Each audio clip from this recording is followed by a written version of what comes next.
Hey folks, BlackCross here, and welcome back to another video game review. In today's review, I'm going to be reviewing Pikmin 4. And it's about time we finally got this game. And it's finally time. To be perfectly honest, it didn't feel like I was waiting that long per se. But then again, my focus wasn't on it entirely. Especially since Miyamoto decided to name drop that they're always working on a Pikmin game. And it's like, that's technically true, but not in the way that we interpret it, per se. The way we interpreted it was that, we were going to get another actual mainline title and not spin-offs and stuff that we didn't really want it. Like, for example, hey, Pikmin Bloom. With Pikmin 4, a true actual sequel / game that we wanted, finally, was it worth the wait? Was it worth the almost 10-year wait that we got for Pikmin 4? And it's funny too, because it wasn't until Arlo brought it up in one of his videos that the distance between 1 and 2, 2 and 3, and 3 and 4 are drastically different. 1 and 2 was relatively short and close together. 2 and 3 was roughly 7 years, apparently. 7 years, daggum. And then, I don't know how, but almost 10 years between 3 and 4. 3's original release on the Wii U. And my fan base of Pikmin started actually in Pikmin 3. And then I eventually went back and played through 1 and 2, and that's whenever I finally became a fan of the Pikmin franchise. Absolutely loving the series and everything. So, really, it didn't feel like I was waiting that long for the next Pikmin game, but it isn't until Arlo brought it up in his video that I was like, huh, it really has been that long, hasn't it? But, now to ask the question, was it worth the wait? Was it really worth it? In some ways, yes it was. In some ways, not really. Because, on the one hand, a lot has changed within Pikmin 4, compared to Pikmin 3. At the same time, though, not a lot really changed, and instead, a lot of simple methods was brought up in terms of like, okay, well, how do we make the next Pikmin game? What can we do? Can we create a new Pikmin? Yes. Can we make a new element? Yes. And then there are other ways in which where it's like, well, how do we make the sequel? Well, we've had 3 separate games. Why don't we take all 3 of those games and combine them all into a single package and see what sticks? And they went, yeah, let's do that. So, what is different from this Pikmin to previous Pikmin? Well, for starters, number 1, you have a comrade in which where both you and your comrade receives upgrades. And as well as technically special training in order to improve the character itself. And technically, in a sense, Ochi, your companion dog, is probably the best captain that you could get. In the previous games, you've only had like 1 to 2 and then to 3. And in this one, instead of doing 4 captains, thank goodness for that, they gave you Ochi, which is actually the best companion you can ask in a Pikmin game. Arguably the best. By the time you upgrade him to the max and everything, he is virtually one of the best characters that you can get. Literally, arguably one of the best characters that you can have. And that is hard to believe that, starting off. Starting off is very slow, and you wouldn't think he would be that great. Until you start to realize that, oh, hey, I can upgrade and get new abilities and stuff like that, and the game gets better and better as you continue to go through the game. It continues to get better and better. For example, starting off, you're very limited of what you can do. Very limited, in fact. But eventually you will get new abilities, new upgrades and stuff. New commands. For example, go to the ship. Go here. Go there. All this stuff. So in other words, it's very similar to how Pikmin 1 and 2 would feel. But it also has similarities to how Pikmin 3. In fact, one of my favorite things about Pikmin 3 was the go here function. And really, when you think about it, that function alone makes multitasking in Pikmin absolutely insane, absolutely nuts. And there are times in the game where you're going to be using that feature quite a bit. A lot more than I think a lot of people would predict that it would. And then of course, let's not forget some of the new elements. For example, the Ice Pikmin. The Ice Pikmin adds a different level of strategy on how to take on certain tasks. For example, freezing the water into the solid surface, allowing you to actually have Pikmin travel across the water rather in the water, especially since technically the only Pikmin who can traverse in or let alone above water would be blue and pink Pikmin. Any other Pikmin would just easily drown, and well, I'm sure you can result to the fact that last thing you want is a whole bunch of drowning Pikmin drown while they were carrying an item. That's not a good thing to have. Then of course there's the fact that they can freeze enemies, which on the one hand would be great to have, except when you freeze the enemies, they get destroyed. Now, that may not mean much to anything to a casual player, but to a Pikmin player, that body that you were going to use to mass produce Pikmin is gone. No way, there's no way you can redeem that. And so it becomes harder to actually build up your Pikmin ranks in numbers when that happens. So it's one of those things where it's like, you have to be careful what you will use and how to go about using them. You have to literally think about what Pikmin is best suited for this environment, and really, you don't get all the Pikmins right away. In fact, you don't even get all the onions right away. And so, on the one hand, yes, starting out is very rough. Very, very rough, in fact. Arguably probably one of the roughest games that you could probably get when it comes to trying to mass produce Pikmin, / trying to get the onions needed. On the other hand, though, once you get to those points, really accumulating Pikmin is a breeze. It's so easy, in fact, it's actually kind of stupid. In fact, the game has a hidden feature in which where if you have that respectable onion and you gave it to Ochi per se, give Ochi a pellet or an enemies to carry, when he takes it to the onion will produce whatever is the least number Pikmin that you have in your roster, which is great, which means ordinarily you would have more red, blues, and yellows, and so the game will automatically choose which one has the least amount of Pikmin so long as you have the onion to produce them. And unfortunately, I hate to say this, but that is one thing that I have a problem with, is the onion placement and the frolic placement. So, what I mean by placement, I mean like, what was the point in having them? You know, having the extra onions. Because there are cases in which where you'll have an extra blue onion or an extra yellow onion. When you attain them, you will get at least, I think, if I'm not mistaken, it's like 20 extra Pikmin that will be added on into the onion.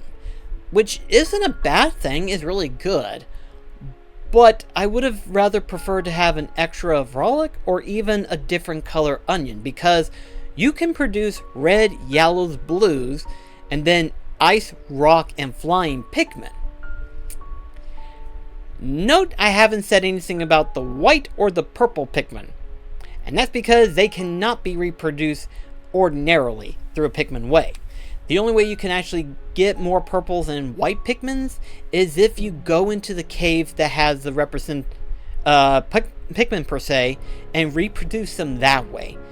Which is a tedious task, really, in all honesty. It really is. Even if you cleared out that particular cave in order to go back there to repopulate them and stuff like that, it's a very tedious process, especially since you can only get upwards to 5 at a time. You know, you convert whatever Pikmin you want to convert into that particular color. And 5 is very small. Very, very small. So, in a sense, it can be challenging, but in other ways, it's also very tedious, depending on what you're needing it for. And there will be a point in the game in which where you're going to be needing a lot of purple Pikmin specifically. I won't say where, but you will be needing a lot of Pikmin, which means you're going to be grinding a lot for those particular pellets per se. White Pikmin, sadly, though, I hate to say this, but I think White Pikmin is actually the most useless Pikmin in this game, sadly.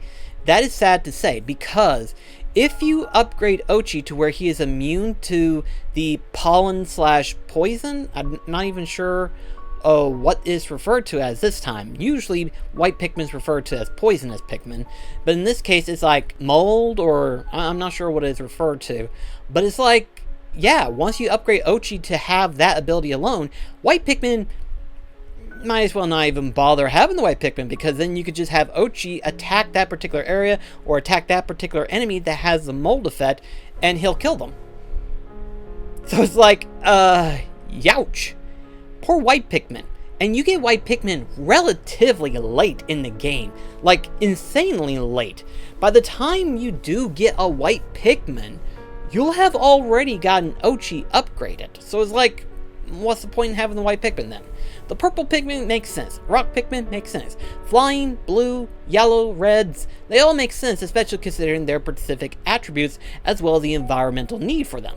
The whites, by the time you do get them, you don't really need them, sadly, I'm afraid. Yes, the Pikmin would be immune to the poison effect, but then it's like, you could easily call them, and as long as you're quick about it, they won't die from poison and stuff. So it felt kind of weird of how the white Pikmin is sadly the most useless Pikmin in this game, sadly. In 2, arguably, they would be considered one of the most necessary Pikmin, but in 4, they are definitely one of the most useless Pikmin, I'm afraid. Overall, that alone by itself is good, but then we get on to the process of the game progression. So there are 2 levels of this game. There's the surface level, and then there's the cave level. The surface level is how you would expect a normal Pikmin game to function.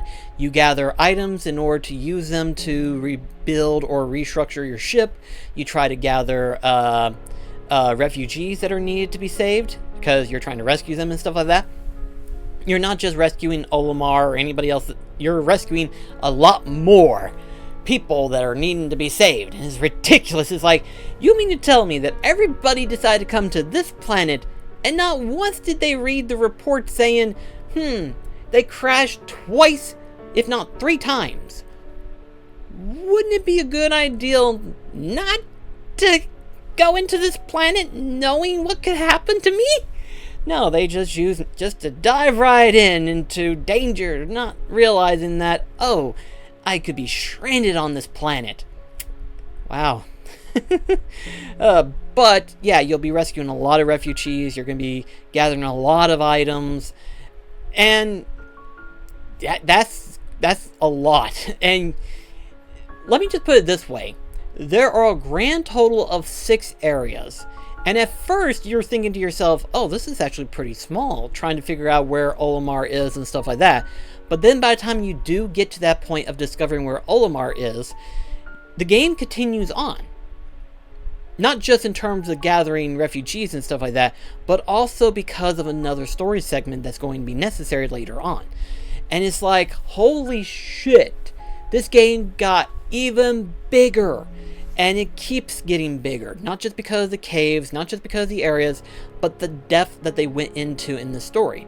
For example, you'll uncover refugees in which where you can redo certain Dandori battles, which are these essentially areas that you can go into in order to save refugees. However, in order to get them, you have to pass a particular Dandori challenge. And these are actually really fun. This is kind of like the challenge mode that was introduced in Pikmin 3. And I think because of that, it introduced a new level of like, here's something that we can do. We can make more of this, where they don't accumulate Pikmin or lose Pikmin at all, and they don't get new items, but it's a challenge in the sense of like trying to get or attain a new refugee that needs to be rescued and stuff like that. Which is great. I absolutely love this. This was actually really good.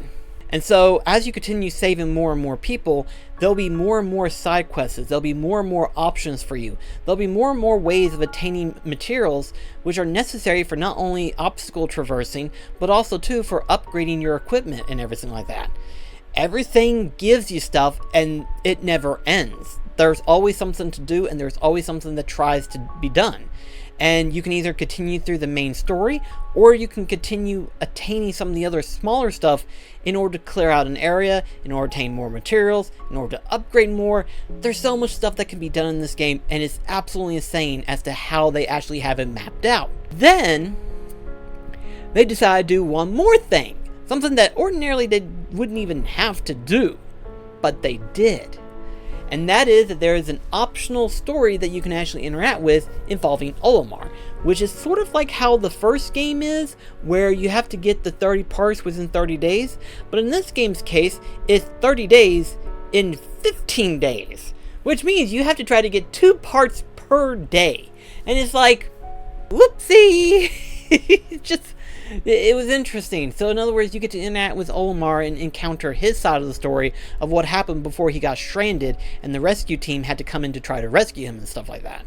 So you get to interact with that story, and I really love that. All the more reason for why I loved it Pikmin 1 was because gathering the parts in order to try to survive within the next 30 days.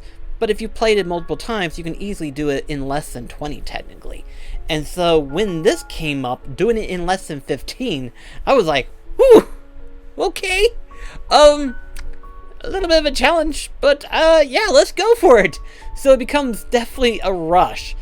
But at the end of the day, it wasn't too bad, actually, in all honesty. I felt myself actually enjoying it. It really was great. There's one more thing that gets introduced in this game, and at first I thought it was the fact that depending on how far you get into the game, you could actually explore the area of a nighttime, which would be great. Except that's not how this works. Night expeditions aren't exactly what I thought it was going to be, in which where you're exploring the area, you're trying to gather items and stuff like that.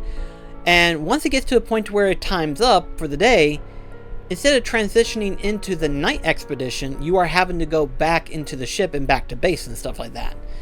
The night expeditions is an entirely different thing, and it's more of a battle mode rather than a item fetch quest or something like that, you know? Because instead, you're trying to defend these towers, these local rolls, in order to try to produce glow sap that can be used in order to purify leaflings into actual people and stuff like that. And you have to go through these areas. Sometimes there'll be one, sometimes there'll be 2 of them that needs to be protected. And so you have to go through it, either survive as long as you can, or defeat all the enemies. And really, I would recommend trying to defeat all the enemies, as the whole cycle becomes quicker, actually, in all honesty. Instead of the time limit that it normally would give you, which is like, I think 10 minutes if I'm not mistaken, maybe 15, I may be wrong. But instead of that time limit, per se, of like 10 minutes, I think, I hadn't really timed it. But instead of that, you could just beat all the enemies that are out in the field, and then it automatically gets done. It's fulfilled, because there's no more enemies, so there's no need to do anything else other than just retrieve the glow sap.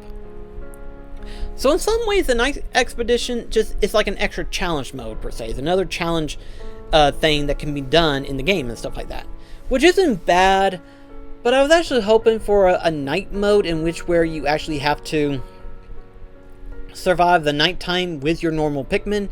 The glow Pikmin would help you on occasion, and they would help you get items and stuff like that.